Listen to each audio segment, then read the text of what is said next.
Saudações cordiais em Cristo Jesus, 28 de novembro do ano de 2025. Nessa reflexão, gostaria de compartilhar com os irmãos, amigos, os meandros da mente humana. Eu aprendi muito cedo que a mente humana ela é ladina, ela é enganosa. E falando sobre a mente hoje, todos nós sabemos que nós fomos ensinados ou doutrinados para termos um modo operandi, para termos uma conduta abalizada nas condutas morais, condutas éticas da sociedade, como também a conduta espiritual ou religiosa. Todos nós somos talhados para ter esse comportamento, ter uma tomada de decisão baseada nesses elementos. A educação, a escola, os conceitos de família, os conceitos de justiça, os conceitos da verdade, os conceitos da ética moral, os conceitos da religião. E a nossa vida ela é cercada de tomadas de decisões pela nossa consciência, que equilibra os fatos entre verdades e mentira, entre luz e trevas. Mas como é que nós podemos, então, se posso usar essa expressão, burlar esses ensinamentos, seja qual forem eles? Os ensinamentos dados pelos nossos professores na escola, os fundamentos colocados, fundamentos e princípios pela catequese, pela religiosidade. No nosso país, somos um país que temos uma conduta elementar com princípios cristãos e também pela questão romana, o Estado de Direito. As bases da sociedade ocidental é o cristianismo e as leis do direito romano. Sabemos disso. Mas se nós fôssemos criados em um outro país onde a religião tivesse sido permeada pelo islamismo, que tem como seu livro base o livro que é a religião de Maomé, os maometanos, o Alcorão. Se fosse uma religião indiana, seria o Mahabharata, seria outros livros. Se fosse uma religião japonesa, uma Seishono-ye, uma igreja messiânica mundial, teríamos outros conceitos baseados dentro de outros princípios, outros livros. Então, a mente, ela querendo conduzir você a você tomar uma tomada de decisão contrária a esses ensinamentos, contrário a esses princípios, ela vai criar certos axiomas, certos estratagemas para poder conduzir você a uma tomada de decisão. Como é que eu posso te explicar isso? Então vamos lá. Um homem casado, ele começa a buscar defeitos em sua esposa. N defeitos, coisas que podem ser toleradas, mas ele quer tomar algumas decisões que vai de encontro a esses princípios. Ele quer ter uma vida extraconjugal, ele quer cometer um adultério, mas ele precisa de argumentos. A mente vai criar esses argumentos. A mente então vai começar a enaltecer o defeito da sua parceira, os defeitos do seu cônjuge. Vai observar, vai achar que ela está gorda, vai achar que ela não faz isso ou aquilo, e a mente vai criando esse axioma, vai criando esse estratagema, a ponto que aquele homem sucumbirá, ele abraçará aquilo que é o desejo dele, o desejo da sua concupiscência, o desejo da sua carne, mas que está sendo vaticinado pela mente de que ele tomando esta atitude, obviamente, ele estará fazendo certo, ou seja, ele está amortecendo os reclames da consciência.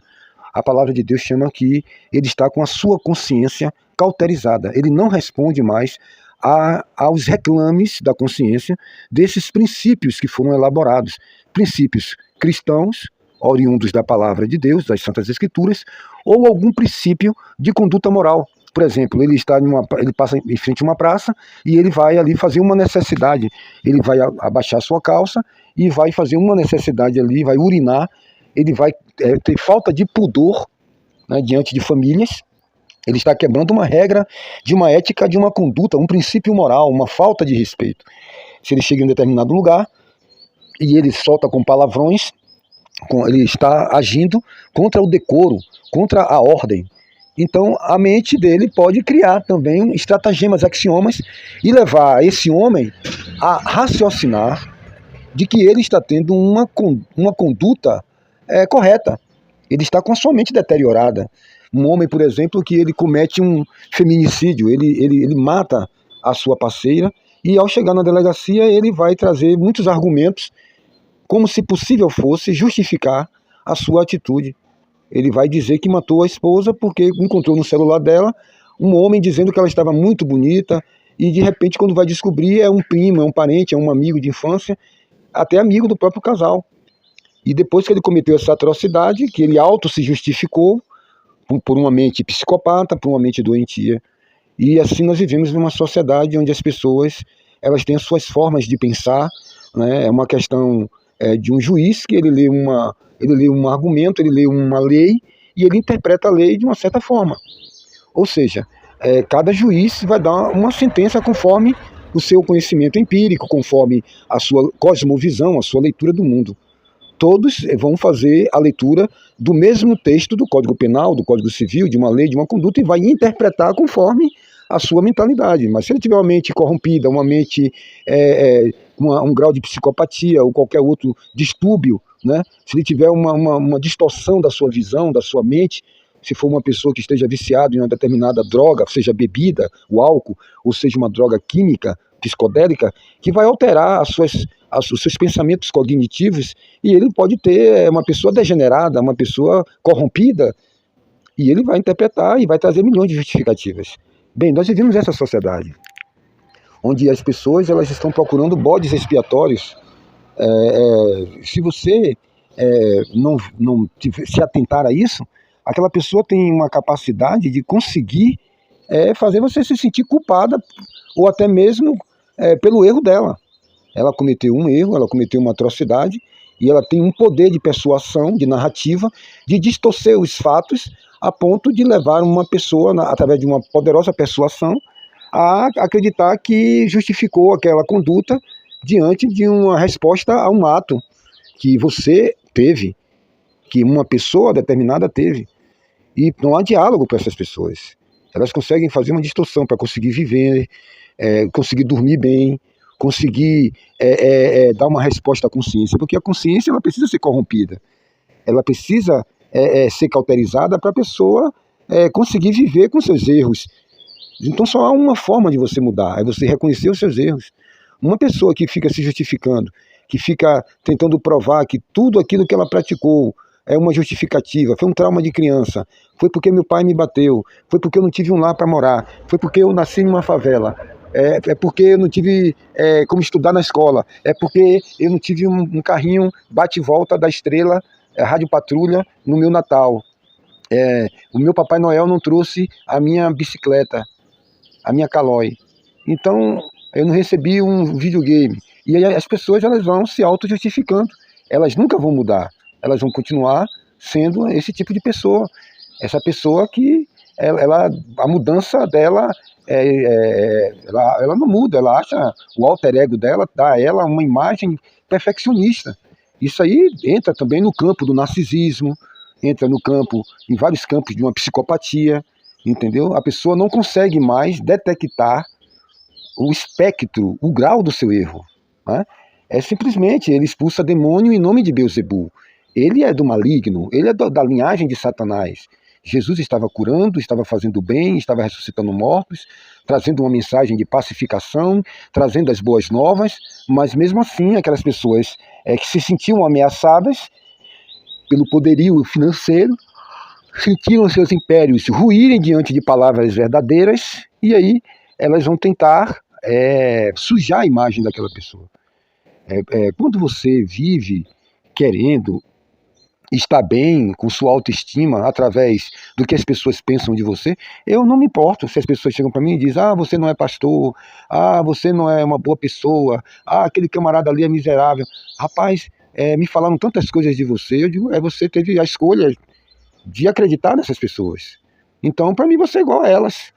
Eu não tenho que sair por aí pegando minha conta bancária, pegando o que eu tenho, pendurando diplomas na parede, dizendo o que eu fiz, o que eu deixei de fazer, para poder me autossolidificar, para poder vaticinar ou para poder ter convicções daquilo que eu sou através das palavras dos outros, das autenticações dos outros. Você é um bom homem, você é uma pessoa maravilhosa. Gente, você precisa disso? Você não auto se conhece? Você não sabe quem você é? Você não tem convicção do que você é? Que alguém externamente tem que concretizar isso, tem que vaticinar isso, tem que carimbar, rotular isso, né? Trazer essa estigma, essas convicções, né? Pessoas assim, elas vão serem dependentes do sistema, vão ser escravas, vão ser pessoas infelizes, né? Porque elas precisam de outras pessoas falando só coisas boas ao seu respeito. Elas têm dificuldade de serem confrontadas. Na verdade, eu nunca tive um problema de ser confrontado, de receber críticas, seja elas construtivas ou não. Agora, ninguém vive só de críticas, ninguém vive só de dirigir palavras para você, só quando são corretivas ou quando você está errado. A pessoa precisa ouvir palavras, olha, ficou legal, né? Isso tá bom, aquilo tá bom. Chega um momento que você não quer mais nem isso mesmo na sua vida, porque você não vai mudar. Se alguém chegar e dizer, ô Fernando, ô João, você é Deus, o que as pessoas disseram ao seu respeito? Farão com que você seja o que elas disseram? Não farão se você não for. Se você não for em espírito em verdade, se você não for verdadeiro, a pessoa disser, fulano é médico, mas se o seu diploma for comprado, se você for um charlatão, porque eu disse que você é médico, porque eu disse que você é bonito, você pode ser bonito diante dos meus olhos, diante do meu gosto, dos meus critérios, mas você pode ser feio diante de outras pessoas. Então não é o que as pessoas falam, não são as narrativas que as pessoas criam para vaticinar os seus erros. Pessoas assim jamais mudarão, pessoas assim jamais serão felizes, pessoas que têm um complexo de inferioridade, pessoas que têm dificuldade de se autoconhecer, né, que não vivem suas próprias experiências. Você já parou as narrativas das pessoas?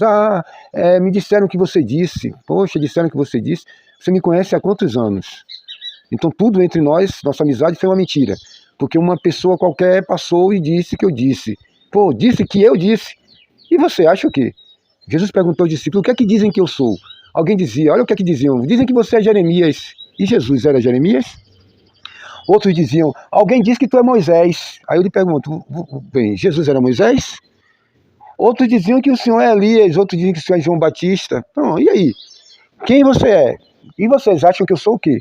Vocês que vivem comigo, que comem comigo, que andam comigo, que dormem aqui, que vê toda a minha vida, vê o que é que eu falo. O que é que vocês dizem que eu sou? Vocês mesmos. Quais são as que eu acho que você é o Filho de Deus. Muito bem.